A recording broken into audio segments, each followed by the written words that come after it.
What's up, and we're back with another top 10 video. This time we're doing upper, lower and rotational abs.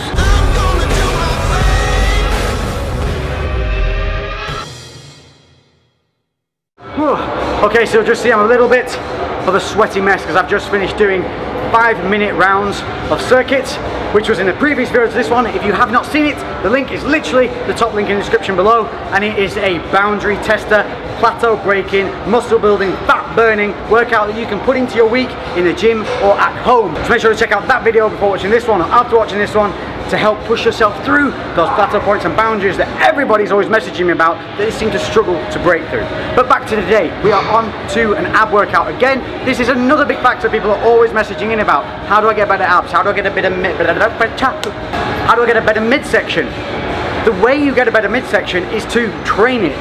There is a big myth going around that abs get worked when you're doing compound movements like squat and deadlift. It's nonsense. The abs, the core, the muscles in your abdomen get worked by getting pushed through ranges of motion, through contractions. And you don't get that during a deadlift or a squat if you're doing those correctly. Because if you're flexing and buckling your abs during a squat or a deadlift, you're not doing it right. So forget that myth. Yes, they get good at being a good stabilizing muscle in those, but you have to work the abs like any other muscle. You have to dedicate time to them. Not only that, abs can take a kicking. And by that I mean they can be trained 3, 4, 5 times a week. What you want to be doing is just training them in a versatile manner. So today we're going to be covering upper, lower and rotational movements. I'm going to give you 3 or 4 of each exercise, and you can do 1 of each on separate days, mix and match, do all of one style if you want to. It's completely up to you, but I'm going to give you enough to span you through the week and to be able to push yourself through good technique, good ranges of motion, and start to see some real control and gains in the midsection. What do we mean when we say abs? When we talk about abs, we're talking about the entire midsection of your body. So stop thinking of abs as a single muscle group. We have many layers of muscle here that need working, and to do that we have to go through many dynamic ranges of motion. So we have serratus, obliques, we have the 6 to 8 pack that everybody's obsessed with, then we have sheets and sheets of other muscles, the internal core abdominal muscles that also need to be worked. So we have to concentrate on the abdomen as a whole, not just one movement. Abs is not one muscle, so get that out of your head. And that means many versatile exercises and retraining your abs repeatedly through the week, because there is a ton of muscles there that need to be worked. So today we're going to be doing upper, lower and rotation. Okay, so I have covered these before, but I'm going to go over them again because they are a very good movement that you should be putting into your workout, but a lot of people seem to struggle with them. And we're talking about hanging leg raises. Here the bar is pretty high, so we actually have to climb up to get onto it. If your feet touch the ground doing a hanging leg raise, you need to alternate the piece of equipment that you're using. Your feet need to be elevated off the floor at all times. Now, talking about hanging leg raises, what we want to be doing is making sure that on the negative, our back is not arching. And by that I mean bringing the glutes into play as we start to lower the legs down. You want to be allowing the hips to come forward and move up towards the chest. Anything that brings the hips up and towards the chest is going to engage more of the lower abs. So that's what we're looking for. But then on the way down, once you've hinged at the hips, what you don't want to do is, if this is our lower back, we don't want to let the lower back take the load on the way down by arching and swinging the hips back under. We want to make those hips move back down through that range of motion that they went up through, because that's what your body's going to try and do. Your body is efficient. It's going to try and get your body back down by the most efficient means necessary, and that is not what we want. So this is what some people call cheating. It's not. It's the way the body's being more efficient at getting you back to where you want to be. It's the whole same process as when lifting weights. You want to be lifting the weight, not shifting the weight, and the same applies to your abs. If you find that you're struggling with the body swinging and you can't stop it, what you want to start doing is engaging your glutes halfway through the negative. Start to squeeze your glutes in, push your lower back through, and as you get to the bottom, drive your heels towards the floor, keeping your glutes squeezed and your lower back engaged. That will stop that lower back arch, because it's that that's causing you to swing when you get to the bottom of each rep. Handy hint: if you struggle doing this and you don't have quite the control yet, here's a variation that's very easy for you to do that still engages the same muscles and helps you gain that control and stability. And that's simply holding your legs out at a right angle and holding for up to 30 seconds where possible. Basically, you want to hold as long as you can. If you need to touch your feet down then get back up to make up the 30 seconds, absolutely fine. The goal here is to control your abs at all times. So once you have got your legs elevated, you want to be physically thinking about contracting the abs and holding them. To make sure that your abs are engaged before you start, once you're hanging here, squeeze the glutes and pull your lower abs in. and angle your legs out slightly. This will engage the abs straight away rather than letting that back arch and relax the abs. So heels down, abs in, then lift. So the two variations there, one timed, 30 seconds, leg holding out, keeping all your core engaged and tight. The first version, where you're doing leg raise up towards the chest, you want to again be getting somewhere between 8 to 12 reps on those. Again, nice and slow, making sure to control the abs throughout every motion and stopping that swing.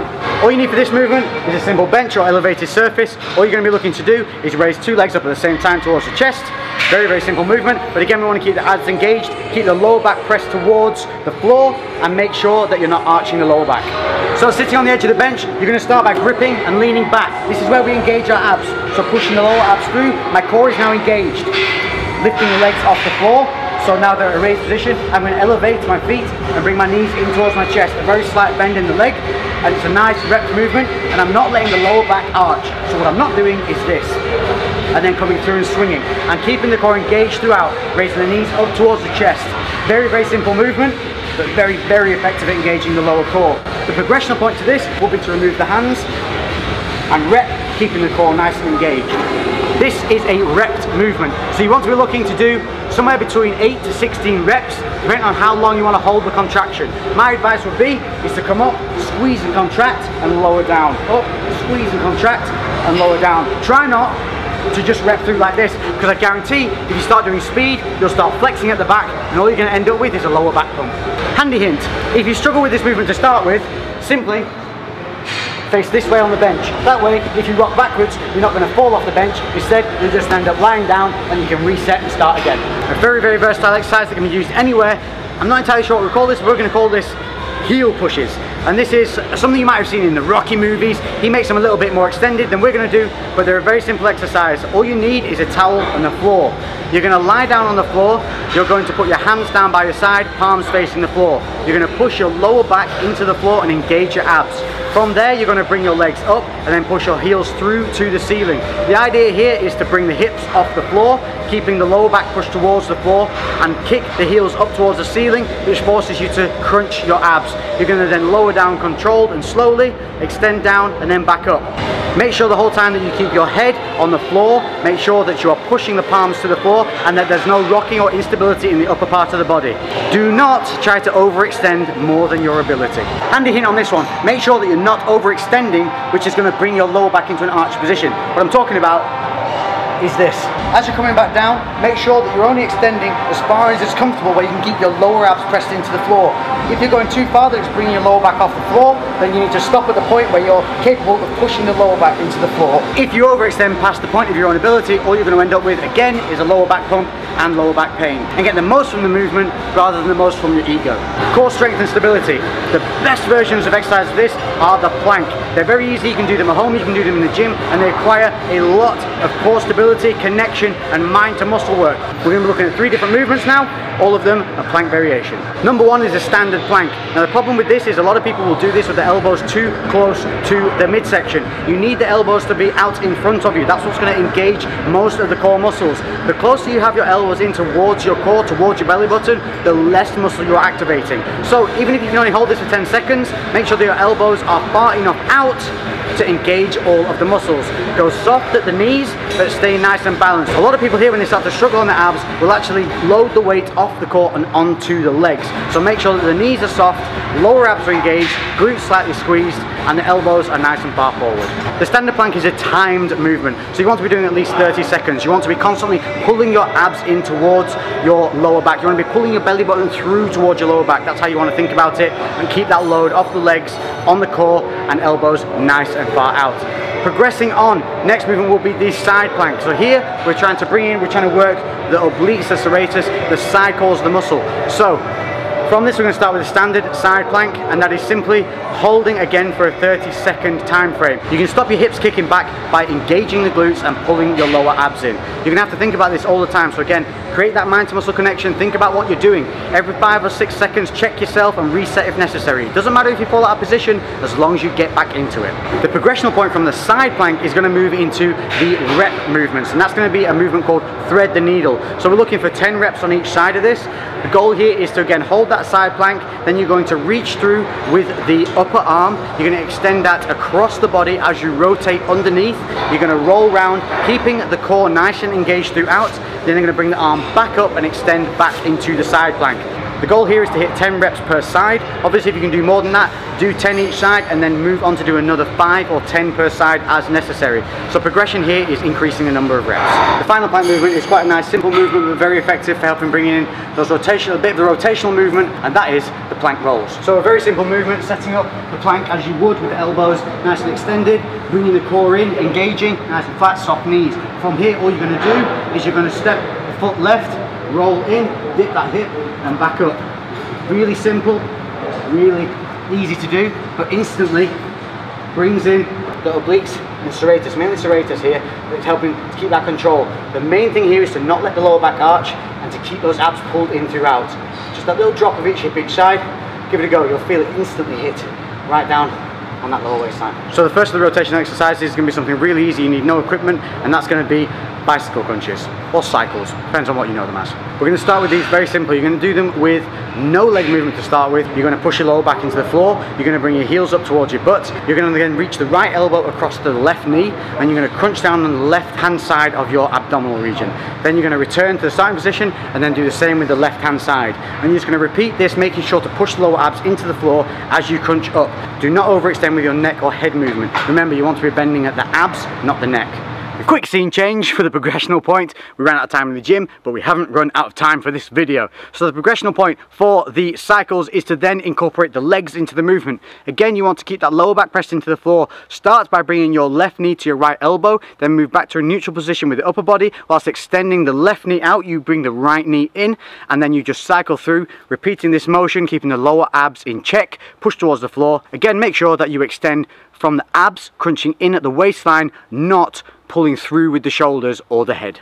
Continuing into the rotational movements, we're going to use a common piece of equipment here that a lot of people use but end up using incorrectly, and that is the medicine ball. One of the common movements this is used for is actually a very, very good movement, but it's done wrong, and that is the rotational medicine ball crunch. Don't know what the heck you call it. I don't know. We're going to call it, I don't know, what the f would you call that actually? Sideys. Sideys? Sideys. Sideys. Because you're going side to side. Side to side. Medicine ball sideys. Okay? Medicine ball sideys. The one that, this is what people are trying to do, is they're essentially they bring the ball to the left hand side, touch it to the floor, bring it to the right hand side, touch it to the floor. But the error that people make is they're not actually rotating at the core, they're rotating at the shoulders and the chest. So they end up reaching around rather than rotating around, and that is not engaging the core. So what we're going to look for here is we're going to look to rotate at the abs and not the shoulders. We do this by staying static up top. Shoulders stay here, arms stay here. We're not going to move left to right from the core. We're going to keep that ball central to our chest. From here we're going to rotate the upper body through, and that's why the ball moves. The ball doesn't move because we're pushing it through with the arms. Does that make sense? So from the side, what you're looking at is, rather than seeing this, and you see how my upper body hasn't really moved at all. Nothing. So what I'm actually doing here is just working out shoulders, which is why a lot of you will feel a pain and a burning in the shoulders. What I want to see is the chest come around and the whole of the abdomen twist. Now I'm working the core. Again, keeping the abs engaged, and then rotate through to the other side. And this is the movement we're looking for. So to set this movement up properly, what you want to do is plant your feet nice and solid. Make sure that you've got a good base, because what you don't want to see is the body rocking left to right, because weight is going to be transitioned with the ball to the outer extremities, and that's going to want to make the body lean, so we need a good base. Holding the ball out to the front. What we're not going to do is this. This is what you see most people doing. You see how my core isn't really moving at all. What I want to see is I want to see a rotation out to the left. Now I can't touch that floor with the ball. That doesn't matter, because I've gone through the range of motion that the abs need to work. So I'm just working through that range of motion. The ball's moving because my core's moving, not because my shoulders are moving. Does that make sense? If you implement this properly, you will feel it instantaneously on the core and not the shoulders. If you're feeling it on the shoulders, you're feeling it on the back, that's because you're rotating from the top half of your body and not the core. This is a real mind to muscle movement. It's not actually that simple. I know it looks simple, but it isn't. Just going and moving something from A to B doesn't mean you're working the muscles. So really focus on this, go nice and slow, and think about everything static, rotate from the core, not the shoulders. As with the other weighted exercises, this is a repped movement. You're looking for around about 10 reps per side, so 20 reps in total. Progression would be moving up to 15 to 20 reps per side. But again, if you want to reduce the reps, you can just slow the movement down, really focus on that contraction and core stability. The final movement we're going to look at today is going to be elevated knee rotation. So again, these can be done anywhere. They don't require any equipment, simple towel on the floor. Again, we're looking at that lower ab control. You want to be pulling the belly button through to the lower back, pushing the lower back into the floor and maintaining that through the entire movement.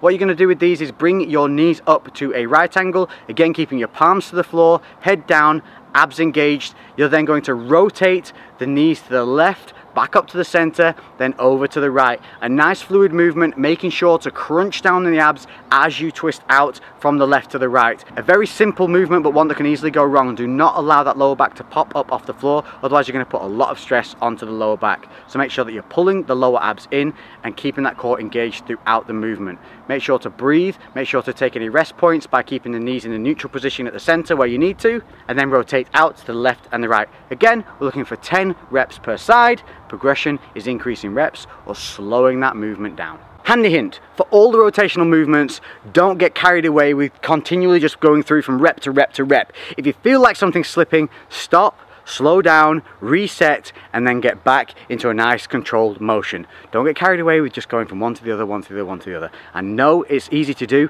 but it's one thing that will guarantee to keep you plateauing is when you don't realize where your mistakes are and don't correct them. So there you have it. I hope you've enjoyed that top 10 video for abs. Obviously, these are not the top 10 ab exercises in the world that you can do. There's no other ones that you can do. There's tons more that we can focus on, and we will in other videos. But these ones that you can do in the home, in the gym, if you don't have access to any of the equipment like the medicine ball, you can use something simple as a paint can or just an item. Any object will do, and just make sure that there's enough resistance for you to go through the movement to make it a challenge. That's all that matters. Again, we want you to concentrate more on that mind to muscle connection and start focusing on the abs. Handy hint for the entire ab routine: do it at the beginning of your workout. Stop thinking of abs as an accessory that is thrown on at the end. If you do them at the beginning of your workouts, I guarantee, I promise, you will be able to connect with the muscles easier. The movements will feel more contracted and more stable. Plus, when you move on to do the other workout after the abs, you will feel where the abs start to fail, and it will make you focus much more intensely on your overall form, technique and body posture, because you won't be relying on certain muscles that come in and stabilize when they really shouldn't be, because the abs should be doing it, because you'll be able to feel it more. And that's what we want. We want you to have control of the muscles in your body so that you can help work them properly. As always, crew, if you've liked this video, make sure to hit the like button. If you've got any comments, hit me up below in the comment section. And anybody who knows the answer to a question that they see, please help each other out, answer those questions. You've been doing it a lot in the videos. I'm proud of you for getting involved and creating this whole positive vibe that we've got going on. Make sure to check out that circuit video that we put in before. The link will be in the top one in the description. And I think that's it. I'm going to go and enjoy the rest of this beautiful day. Hope you've enjoyed a little bit of a view to finish off. And I'll catch you in the next one. Lex out.